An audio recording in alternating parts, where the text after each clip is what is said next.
Greetings. Today we're going to have a look at how World War III starts, how it begins. World wars start after a major shocking event occurs. I'll give you an example. World War II got started when Germany invaded Poland, and the next day France and England declared war on Germany, and World War III was underway. World War II was underway. On December the 7th, 1941, another major shocking event occurred when Japan bombed Pearl Harbor, and the next day America declared war on Japan. God has written down some details about World War III in the book of Daniel. We're not told what the first shocking event is, but we have details on how the war progresses after that shocking event. Daniel 11:40 starts, "At the time of the end." Now what does that mean? Just before the return of Jesus Christ to planet Earth. At the time of the end, the king of the south shall attack him, and the king of the north shall come against him like a whirlwind, powerful military exercise, with chariots and horsemen and many ships. And he shall enter the countries and overwhelm those countries and pass through. So he overwhelms and defeats the attackers. He's a pretty powerful king of the north. Now we're told that at the time of the end of mankind ruling over the nations, that's the end of man's rule, the beginning of Jesus Christ's rule, and Christ will return, become king over all the nations of the earth. So time of the end doesn't mean the destruction of earth. When in the white space between verse 40 and verse 41 comes a super shocking World War III starting event, and we don't know what it is. But that's okay, because we can tell what's going to happen as World War III gets going. Now I call this shocking event the Big Bang of World War III. Now the Big Bang starting World War II was when Germany invaded Poland. Boom! Then it got started, big time. Another Big Bang event occurred when Saddam Hussein of Iraq invaded and captured Kuwait. And it took longer, right? But that day it rattled the world, and the world began deciding we can't let this stand, and eventually many nations sent troops to Kuwait. And after that Big Bang event, many nations united together and went to war and drove Saddam Hussein's army out of Kuwait. Even though we're not told what the Big Bang event of World War III is, we are given the next step. So we wouldn't have been told, if it was World War II, we wouldn't have been told about Poland being invaded, right? But we would have been told next France and England went to war with Germany. Daniel 11:41.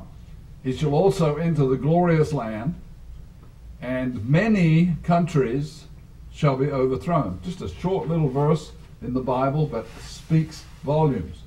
Daniel 11:41, the he is the king of the north who defeated his enemies using many ships. So it's an end-time military power with many ships. Okay, then he enters the glorious land, which in the Bible means the nation of Israel. Then many countries are overthrown by this military with many ships. The next verse tells us who some of the many nations are. Verse 42 of Daniel 11. He shall stretch out his hand against the many countries, and the land of Egypt shall not escape.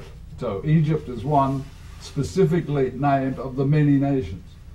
Verse 43 explains more fully what overthrow means, and gives two more nations that will be involved in this soon coming World War III event.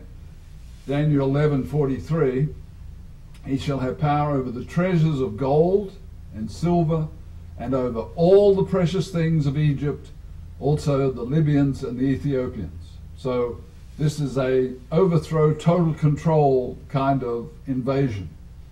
So Jesus told Daniel to foretell the three major participants in the start of World War III. First, a superpower military with many ships.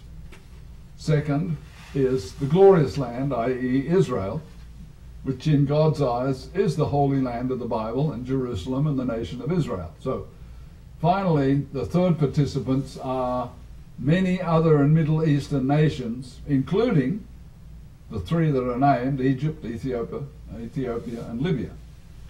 We should be asking, who is this mysterious King of the North superpower military? Because that's really very interesting to know.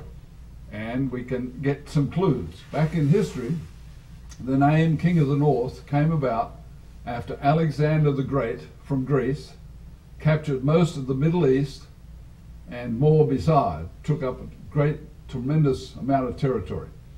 Now, he died young, and after he died, his great empire was divided up by his four generals. Two of the most notable generals had kingdoms, one to the north of Jerusalem, centered in Greece, and one to the south of Jerusalem, centered in Egypt. So, for as far as Jerusalem and Israel was concerned, the king of the north, after Alexander died, was that territory from Greece all the way across the north section, and from the south was the Egyptian Arab nations across south of Israel, south of Jerusalem.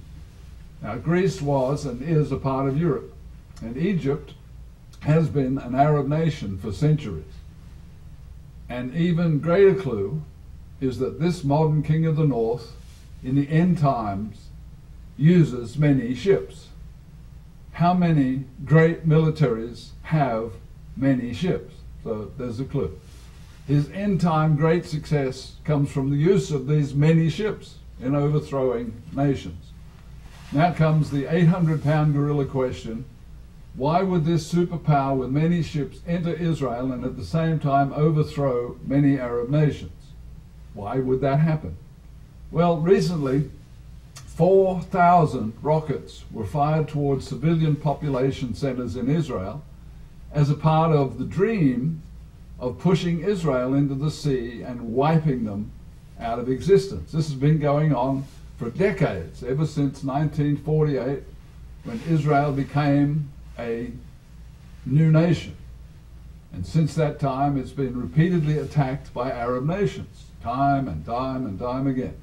During those years, the weapons of war have become increasingly more lethal, and now we're up to rockets. It used to be airplanes and tanks and troops. Now they're using rockets, and it's understood that there are 150,000.